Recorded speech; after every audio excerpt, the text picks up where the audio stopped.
Hey everyone, this is Pastor Farney from St. Paul's, Evansville, but you probably know that if you've made it to this video.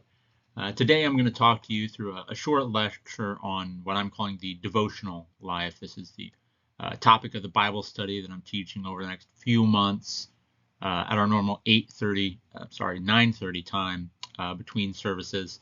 But for the sake of you guys who aren't able to make it because you're shut in, or you're teaching Sunday school during that time, maybe you missed a week because you're on vacation. I thought I would try and do something for you, try to keep you on the same page. I don't know if this is something we'll make a regular habit out of, since there are tons and tons of online resources out there, much better than anything I could make. But for the sake of studying the same things together as a community, as a church, if you find it helpful, if it's helpful for a lot of people, I'll find the time to put these little videos together. Or if you say, Pastor, we appreciate it, but you should probably be spending your time elsewhere, they're not that helpful, let me know that too. Anyway, let's get on with the show. So the first thing I want to talk about is why study this? What are we talking about when we say we want to look at the devotional life? And so our inspiration here is from Paul's letter to the Philippians, chapter 3. We'll start at verse 8, and I'll read this to you. He writes, "Indeed, I count everything as loss because of the surpassing worth of knowing Christ Jesus my Lord. For his sake I have suffered the loss of all things, and count them as rubbish, in order that I might gain Christ, and be found in him, not having a righteousness of my own that comes from the law, but that which comes through faith in Christ, the righteousness from God that depends on faith, that I may know him and the power of his resurrection, and may share his sufferings, becoming like him in his death, that by any means possible I may attain the resurrection from the dead." Now, I chose this verse because I think Paul gives us a really nice summary of what the Christian life is all about. We endeavor to give away everything we have for the sake of Christ. We give up our righteousness for his, our wants for his, our hopes for his, our riches for his, our kingdoms for his. The Christian life is an endeavor to die to ourselves so that we might live in Christ, where true life is. And so the idea is that we engage in devotional practices. We might take up spiritual exercises of some sort to try to work out what Paul is talking about here in Philippians 3, trying to set aside everything that we want, our cares and our hopes, what we have, our lives, to take on what Christ has in mind for us. And so we call the ways that our forefathers in the faith have tried to achieve this spiritual disciplines or devotional practices. And the purpose of these various and diverse activities is all quite the same, although they look very different. The goal is the same. It's to connect the context in which we live and the various problems we deal with to the way that God has designed our lives to be. So you've got very many paths to the same goal. You might think of them as different routes to the same destination. Not everyone can take the same route to church. You'd get quite lost. You have to take into account where you begin.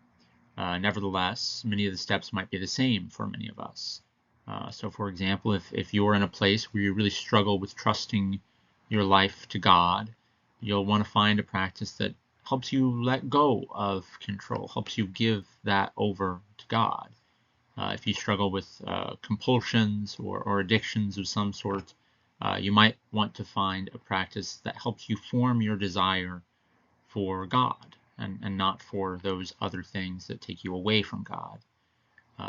Or maybe you find somewhere you're really strong, you find you're really passionate about intellectual study. You might want to try a practice that plays to that strength and sort of baptizes what you already do. if you have a heart for your community, for social improvement, you might practice a devotional practice that makes your zeal for justice something that draws you deeper into God's kingdom of justice. All these practices are designed to take into account where you are and where you need to be, and to move you along that way, to open some space for the Spirit to work in your life. Now, of course, unfortunately, because of the state of how our church is, I always have to give a disclaimer anytime I ask you to do anything. We're Lutherans. You became a Lutheran, and they told you the good news is you don't have to do anything. Just sit on your couch and do nothing. The Christian life is just about hanging out. Salvation is a free gift, all yours, no strings attached. And so imagine your surprise when a year or two in, they start electing you to boards, talking about giving, telling you got to show up to church each week. You kind of know, obviously, intuitively, that salvation by grace alone doesn't mean that the Lutheran way of being Christian involves sitting around all day waiting for God to do things. Maybe you've tried that, and it probably didn't go too far. It's a little silly. God, of course, does all the work, but he doesn't work through. Oh,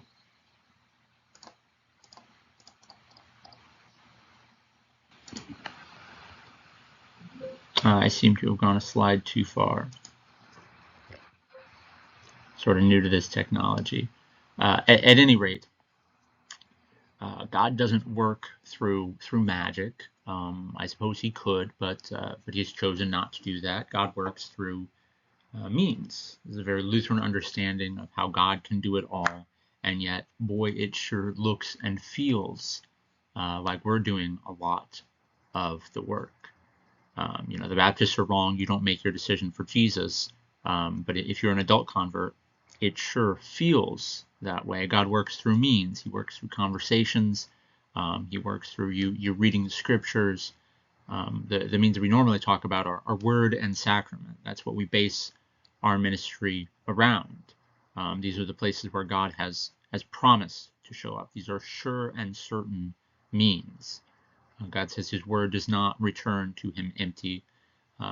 God has promised that in his sacraments he comes to be with you. He delivers the promises of life. He makes you his own. He gives forgiveness of sins in the absolution. So those are the means we're most accustomed to talking about, but God is by no means limited to those things. I'm sure you found some time, perhaps you're sitting in nature. You go on a hike and you see the vastness of God's creation, and you think, wow.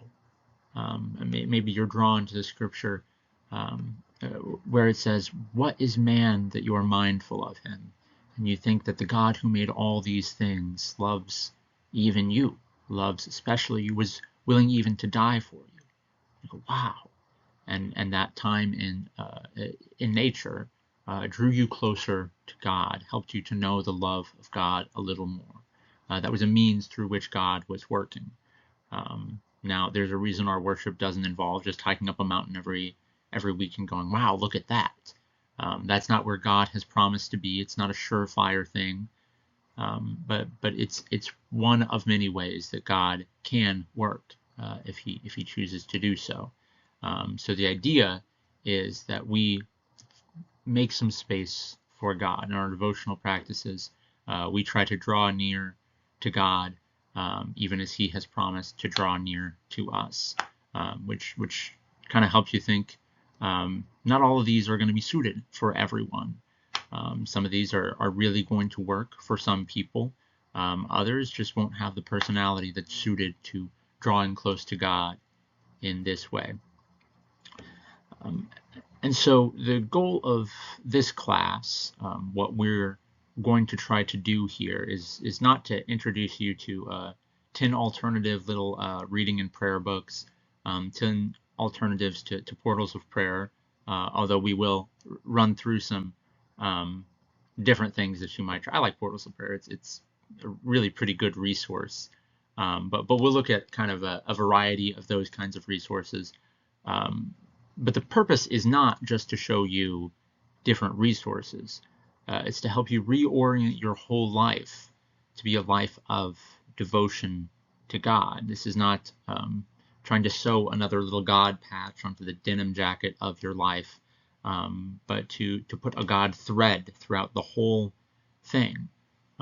So it's not to encourage you to more frequent or longer kind of things, although I would encourage you to that. That's not the purpose. But to find a practice that helps to shape the rest of your life into a life of devotion to God, into a life where you have drawn closer.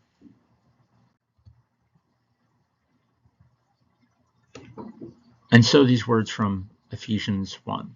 Paul writes, I do not cease to give thanks to you, remembering you in my prayers, that the God of our Lord Jesus Christ, the Father of glory, may give you the spirit of wisdom and of revelation in the knowledge of him, having the eyes of your hearts enlightened, that you may know what is the hope to which he has called you, what are the riches of his glorious inheritance in the saints, and what is the immeasurable greatness of his power toward us who believe, according to the working of his great might, that he worked in Christ, when he raised him from the dead and seated him at his right hand in the heavenly places, far above all rule and authority and power and dominion, and above every name that is named, not only in this age but also in the one to come. And he put all things under his feet and gave him as head over all things to the church, which is his body, the fullness of him who fills all in all. Paul's prayer here is my prayer for you as we walk through these next 10 weeks, as we put our hand to trying a few devotional practices, finding out where we might need God a little more in our lives, finding out for ourselves what could be most helpful for us, with the goal of, as he says in verse 18, having the eyes of your heart enlightened. Opening the eyes of our heart to see God's glory, God's grace, God's rich blessings to you everywhere you look, not only in the 5, 10, 20 minutes a day that you try this devotional practice, but all the time, awakening yourself to the hope that God has for you, to the beauty of a life spent with him. And so just as that was Paul's prayer for the Ephesians, that is my prayer for us during this class. Now just some nuts and bolts of what we're going to be doing here. Each week we'll try to look at a new practice, or more like a new aspect of devotional practice that you can try to incorporate into your life for the week. And I'll be suggesting maybe a way to do that, to give it a shot for a week. And each week we'll come back. And for those of you that are able to be in class, we're going to discuss those that tried it, what they found helpful or unhelpful, if they'll continue doing it, incorporating it into their regular practice. Maybe they'll adapt it in some way, or if they said, that did not do much for me. I feel no closer to God because of that. I feel like I just wasted some time. That'll be helpful feedback too, and we'll help each other out that way. So again, if you're not able to make those, I'll try to continue to make these videos for you.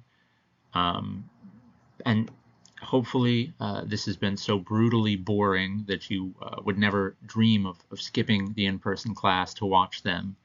But the class won't really work if you do decide to try that. It would be like if everyone tried to skip Sunday service and watch it online. The singing would not sound very good. So I encourage you, if you're able, come into the class, come join us as we walk together in this pilgrimage. But if not, participate in the community this way, maybe chat in the comments, or come and talk to me, talk to your fellow congregants about what you're learning, about what you're trying. That way we can grow together as a body. With that said, we'll close with a word of prayer. Holy Spirit, you have called your church in every time and place to follow Jesus. Be with us as we set our hearts to this task, which is important above all others. Help us to find practices that bring us close to you. Give us new hearts each day that are tuned to love you. Open the eyes of our hearts to see your glory and grace day by day. Above all, as we endeavor to draw near to you, draw us in, for without you, we can do nothing. Amen. Thanks for joining us, and we'll see you.